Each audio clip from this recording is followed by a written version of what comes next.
Aha! Surprise, motherfuckers! Yes, I'm back with another general AMA roundup from MechWarrior 5. I didn't do the last one because I thought after the, let's say, slightly inflamed response that I had to the Epic Games thing, people wouldn't really want to hear my roundups anymore. So I was actually surprised when people said that they wanted to hear it. So here we are with the new one. It's a general AMA. No fixed topic, and we'll just get straight into it. So, to kick things off, Russ turned up late, but he did say announcements!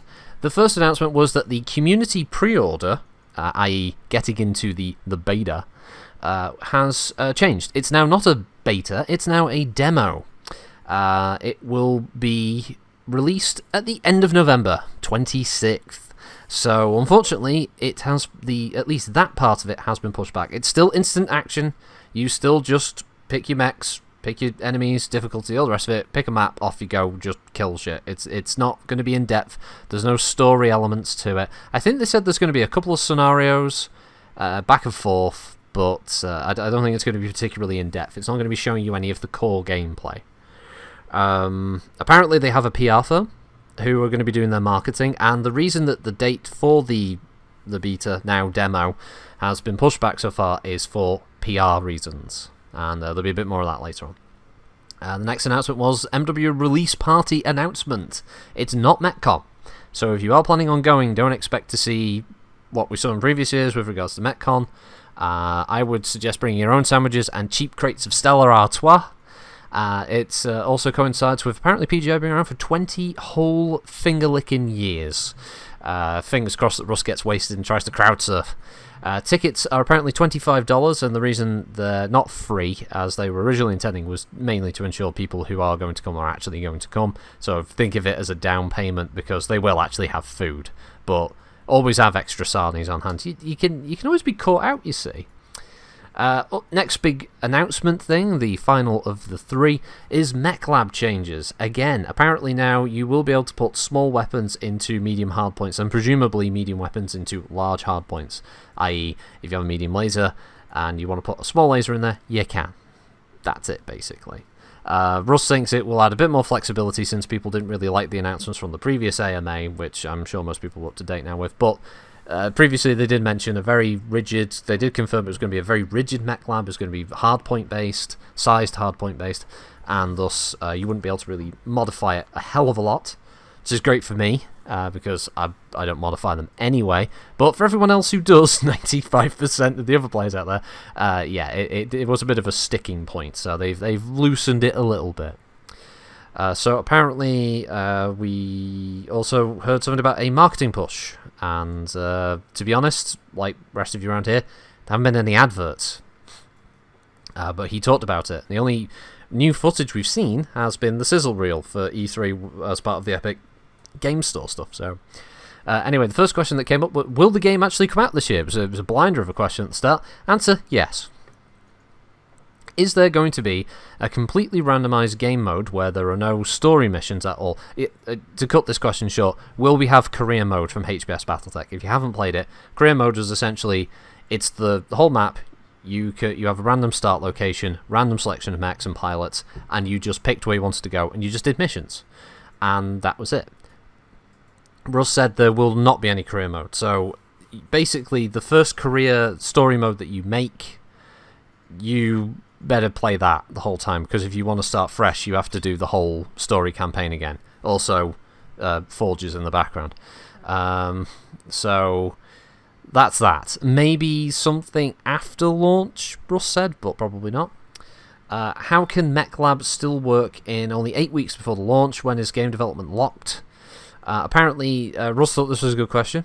He then confirmed that development is essentially locked, has been for a while now. They've been in bug testing mode, and apparently they can make certain small minor changes, and they can see how those have a knock-on effect if they do or don't, and they might like keep some of those, but for the majority it's pretty much locked as far as feature set goes, including things like the Mech Lab and the such. So what content will be available in the demo? It's just instant action. Of course, this causes a massive ramble from Russ, but the key part, it's just instant action mode. Next question. With less than 2 months to release a MechWarrior 5, I noticed a lack of knowledge of MechWarrior 5 in the general gaming community on Twitch. Will there be any new advertisements for the game, and when can we expect the ads to be appearing on sites like Twitch and YouTube? Also, with how successful the Battlefield 1 community-made trailer was, will there be a community-made trailer for MechWarrior 5? Russ can't say anything about the community-made trailer. The problem is, with the demo coming out literally at the end of November and the game releasing at the beginning of December, I doubt there's enough time for people to really put together any kind of awesome trailers that they would put out. Plus, with a PR firm, the PR firm is basically guiding the ship where that's concerned with trailers. An amusing thing is, I don't know, people let me know about this, but he claims, Russ, when I say he claims that most major titles only start to put ads online and stuff in the last 7 to 10 days before release, but I'm fairly sure that's got to be a crock, right? Because I'm just thinking Borderlands 3, that had adverts months ahead of time, right? But that's what Russ claims. Next question, can you tell us what the total number of MechWarrior 5 refunds were? He does answer this, believe it or not, but not with a specific number. That was asked a lot, and it did audibly annoy him as it went on. There were several people asking this question. The answer we got was less than or around 20% of the total community pre-orders were refunded. Most of those, he imagines, were to do with the Epic Store thing, announcement, rather than anyone openly objecting to the game. And here's the thing, I don't openly object to the game myself. I refunded because of the way the whole Epic thing was handled, and I made that clear. I made another video talking about that.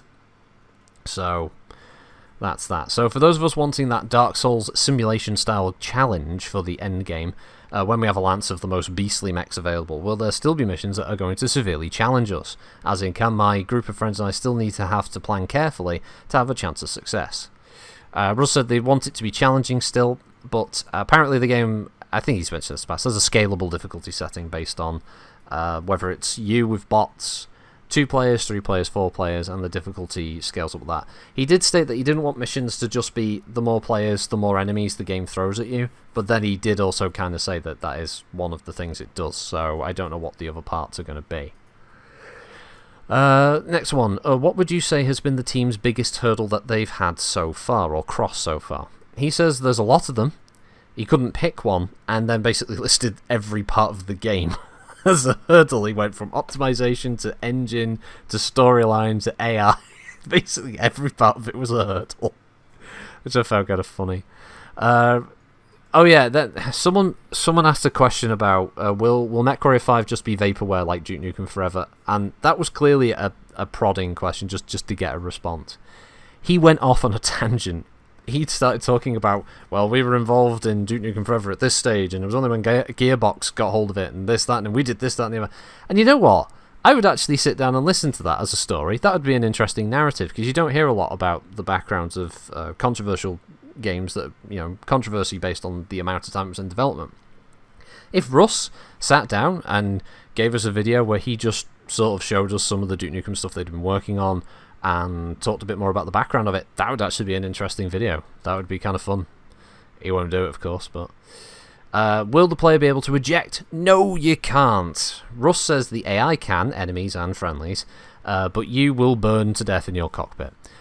This makes sense, though, to be fair. If you're the only player and you've got bots with you, if your mech is destroyed, well, it's end the mission, isn't it? It's not like you're going to run around and hop in a tank that's been abandoned. So, missions, however, on co-op, if you die and there's another player or 3 players or however many, it will continue until all players are dead. Next question. Why don't you just say don't stream it until November 26th instead of cutting away the majority of the demo? This is to do with the fact that obviously we were supposed to have this demo early November, and now it's been pushed back another 3 weeks, which basically clumps it with the release date of the game. An interesting thing to note, Red Dead Redemption 2 comes out on PC November 5th, and this seems to have been a reaction to that release. Basically pushed the demo multiple weeks away from a really potentially massive PC game release, so theirs doesn't get lost in the shuffle. I mean, theirs is a demo, but they want a period where they can get as many people playing that as possible before the game comes out. But my fear is now that they're going to have this demo so close to the game's release date that it's really the impact is going to have to be very, very narrow, very, very aggressive to get as many people as possible looking at it. But I don't know. They've pushed it back to November 26th. Russ didn't see it that way. The marketing seemed to have control over when that happened, but it must have been a joint decision. Will there be any extended contracts that span multiple missions? Apparently, yes, there is, and it'll be 2 to 4 missions in a single chain. He did mention mods will be able to extend that as many as they would like. How big is the Innisphere map? Is it the full Innisphere, or is it a cut-down version of it, similar to HBS Battletech? Apparently it is going to be the complete Innisphere, but I'm pretty sure... I did ask Matt Newman after the AMA about this, and he couldn't give me an answer either. But I think it's just the Great Houses, so sadly no periphery states, which is a shame.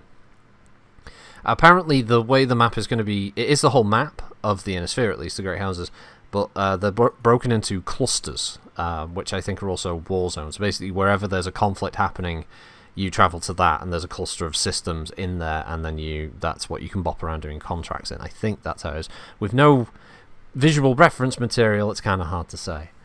When will we see new video and graphics? Russ says start in November.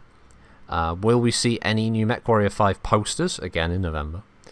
Will there be a kettle in the mech so he can heat water for tea? Russ says no. Instant refund, people. That's it. Rally forth. There's no kettle in the mechs. Time to drop the game. Go to someone else. What house or sector or planet are we on at the start of the campaign? Apparently, we will be starting in Davian space, or as he said, Davian space, which, as I recently found out, means he's a filthy commoner, because only the rich and noble and the haughty say Davian. Ha ha ha. Is there any performance numbers with ray tracing enabled versus disabled? Russ did not have any of this information on hand. He did talk a lot about the ray tracing. It was sort of implemented midway through development, and I think essentially there's a lot of ray tracing elements inside the Leopard dropship hangar. Not sure how much is translated into the full release, though. There was multiple questions in here, which despite that being against the rules, but it was allowed. So, 1, can we remove Mech Lab restrictions on engines and hardpoints with modding for instant action? Apparently that was a no. How many mechs can I own and customize at the campaign? Apparently the answer for that is 12 mechs maximum in the campaign, so 3 Lancers, though you can only ever take 4 down to a planet. Can you stream the beta stuff? Yes, you can, which is now a demo. And is split screen possible? No, it is not. Mod tools at release. Intention is to release the SDK editor on launch, but it might slip, and the release date that will be ASAP then. Do you plan on putting out a demo after the official release of the game? There is no plan for such. When can we expect some videos or trailers showcasing the Mech Lab and in-game mechs? Apparently there is a trailer being made for the Mech Lab, and there is another trailer being made, so they're doing 2 at the moment. So it'll be interesting to see the Mech Lab on. Will there be a nice intro like the previous games, i.e. the nice pre-rendered stuff that we all remember from the good old days? There will be something of an intro, but it won't have rendered graphics, unfortunately, so we're not going to get that. Will infantry and ground vehicles be implemented in-game, and can we get something like an external view on mechs, like a third-person camera? Although in previous AMAs they did mention they wanted to put infantry in, they did not make the cut, so you can't step on people. I know many people wanted that. Vehicles have already been shown, so I don't know why that was a question. And there is a third-person camera. Apparently it puts a lot of time into it to make it useful, so there's those. Have you put any Easter eggs into the game, such as members of the staff or yourself? Russ says no. Apparently Easter eggs are a thing for luxury bigger games, despite the fact there are tons of little indie solo projects out there that have Easter eggs of all kinds, but whatever. Has this been asked or answered yet? Has the license from Microsoft been renewed? Russ actually got a bit unsure. I think that caught him off guard, and he said he didn't really want to talk about it on this platform. Make of that what you will. Can we have a sample of the music? He says no, because he's a meanie. Do different planets have lower or higher gravity compared to Earth? Nope, all planets have the same gravity, so it doesn't matter if you're on a moon, if you're on a fucking terrestrial world, or if you're on like a system that's closer to the sun or further away or whatever. It doesn't matter. All gravity is the same.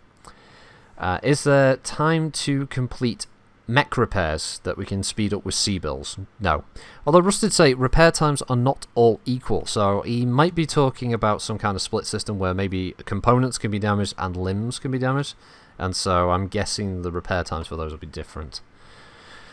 Is the demo a prologue to the main story or just a testbed for bugs? No and no. It's just a marketing tool. Russ openly says that's all it is. It's just for marketing. It's basically the demo that's out in November 26th is just going to be, please stream it, please make videos of it, please tell all your friends about it, please, because it's a marketing tool. It's not. That's why it's changed to a demo, because it's no longer a beta, because there's no feedback to be given by the player base. So it's now more seen as a kind of a thank you, basically, for people who backed early. Will content creators get special keys for the demo for others to play? There are marketing keys that might be sent out to content creators and influencers, so yes. Although I'm guessing when they say influencers, we're talking much bigger, like people outside of the MechWarrior Online community, because those people have already play, they're already going to do videos about it. You don't need to give them keys, because they likely already have a copy. So, you know, are we talking about giving keys to, say, like, Angry Joe? This is all part of the PR marketing budget, so I'm assuming that that's going to factor in there. Is there going to be adjustable difficulty? They already kind of covered that. There is no easy, medium, or hard. It has a scalable system. How many patch updates do you expect post-launch, if any, or regular patch schedule for ongoing support? Russ says it's a great question, then says he has no answer, but he does expect there to be a minimum of 6 months post-release patch support, and based on external factors like positive reception or lots of sales, maybe more. So his no answer did actually turn to be an answer.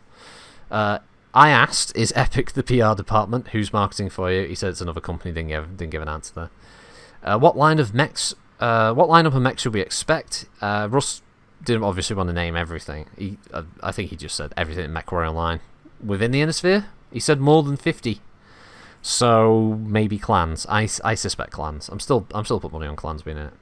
Can we fight for or on Terra or for against Comstar? I.e., can we fight for the Word of Blake? No, you can't, but maybe in an expansion pack, says Russ. Hoping. Since the timeline ends at 3049 anyway, no, Comstar haven't even revealed the com guards at that point, so it doesn't matter. Any changes to the system specs for PC? No. Apparently they line up with Red Dead 2's specs that were released recently, but apparently lower end systems can play it. It just looked a bit janky. Are there any future plans to go more than 4 players to have much more epic battles, like 12 players, that kind of thing? No plans beyond 4, and if they did, it would only be for a major expansion to the game that's about 18 months out rather than a smaller pack. It's interesting, he mentioned not a smaller expansion that's 6 months out, something that's 18 months. So there's already plans about like a 6-month update, another 6 months update, so there probably is something on the horizon. Will there be any potential for VR support now or in the future? They're still hopeful, but it will be post-release for VR. Will we have travel animations between systems, and can we skip them? Now, this was a slightly frustrating point, is that every time questions like this, which are pretty interesting questions, Russ kept saying, like, I don't want to spoil stuff. It's like, what's a general AMA? People are asking the questions because they want the answers. They're not bothered about spoilers. They would like the information, Russ. Just answer the question. Will there be any Innisphere 3025 era mechs that aren't in MechWarrior Online? He said no. The filth. Where's my thug? Where's my crusader, you bastards? Is all mission chatter voiced, or is it just text on screen? Apparently it's all voiced. Will trailers or cutscenes have any live action actors? No, and apparently Russ doesn't like live action actors and cutscenes. Why wait that long for marketing? I think you'd run the risk of ending the same way as Battleborn did. Russ said if he had $3 million for advertising, he would have started earlier. They just don't have the money. Okay, I guess the most stupid question of all, quad mechs, will they be in it? And will there be any hand-to-hand combat? Russ says no for quad mechs. Not at release. He seems to have softened on his whole circus mech retort, but I get the feeling we sadly won't see a Goliath or Scorpion appear. Getting to the last few now. Can we search for games on LAN if you have a router with no internet and 2 PCs with the game installed? He said yes, maybe, no, possibly through a wizard. I added that last bit, but he did talk about. He said it's possible, but you're asking somebody who doesn't really understand it anyway. Probably doesn't know that, and it's probably not something they've never really considered. So, next question. Will we see factions within factions, like the Duchy of Andurian within the Free Worlds League, the Sky Separatists in the Lyran Commonwealth, the Warrior Houses in the Capellan Confederation? Russ just went, yeah? And then you could hear someone in the background, and then said, yeah, I'm pretty sure, yeah. You see, here's the problem. Russ has admitted he's never really read the books. He said his brother gave him a bunch of books and he never cracked the spine on them. Further proof, he posted a picture once that showed the books in mint condition, and when I say mint condition, they still had the cellophane on them, which means he left them in a garage and he never, ever opened them. So I don't think Russ actually knows much about the Battletech universe beyond the MechWarrior games, which is what he has admitted are the things he's actually interested in. So if it isn't in a previous MechWarrior game, Russ doesn't know. Are you guys sharing vehicle models with harebrained schemes? He says it's not the case and that they've modelled all the vehicles themselves. So I'm not quite sure what the deal was between the two, because originally the popular belief was that the vehicle models were shared with PGI and PGI shared the MDO mech models with them, but I guess now it was just a one-sided thing. They just allowed them to use their mech models. And that was it. He then bemoaned how there was no questions on the subject at hand in a general AMA. Maybe there was supposed to be a topic and Tina typed it in wrong. I don't know. But then the MechWarrior Online website said it was general, and the Discord said it was general. So I don't know what Russ. Maybe Russ was wrong. I don't know. He just seemed a bit frustrated that there weren't enough questions on topic. So. He was clearly riled by some of the questions about the demo, the marketing aspect, the refund numbers, certainly so. He also mentioned how Red Dead 2 and its November release date he found it funny, but I got the impression he meant like it was basically gate crashing the demo release and attempted, drumming up of interest via things like Twitch and Mixer and all that shite. So I think that perturbed him somewhat. But yes, that was the AMA for MechWarrior 5. I don't really know how much. The biggest thing was really the announcement. That I don't think there was much new information there. A lot of it was either mods will do it, post-release, maybe expansions.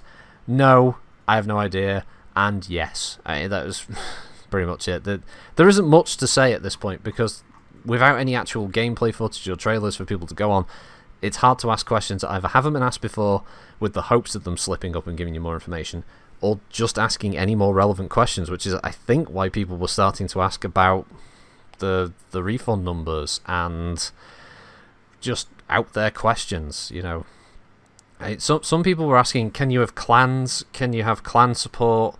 Can you, how many players online? For some of it, I just felt like some people, maybe this was their first rodeo, but I don't know. So yeah, that was that one. Thanks for listening, everybody. 23 odd minutes, which is a lot shorter than Russ made it. Hope you have a good week. Thanks for listening. And yeah, remember, if you want to hear the whole thing unedited, you can always check out Inter's video if you haven't already. His video will be up sometime before or after this, so you can listen to all of Russ's answers if you have the mental fortitude to put up with the long rambling answers he sometimes has. And also watch out for his surprise beard strokes against the microphone, which, if you are wearing headphones, might blow your eardrums out. So outside of that, have a good week all. Thanks for listening. Goodbye.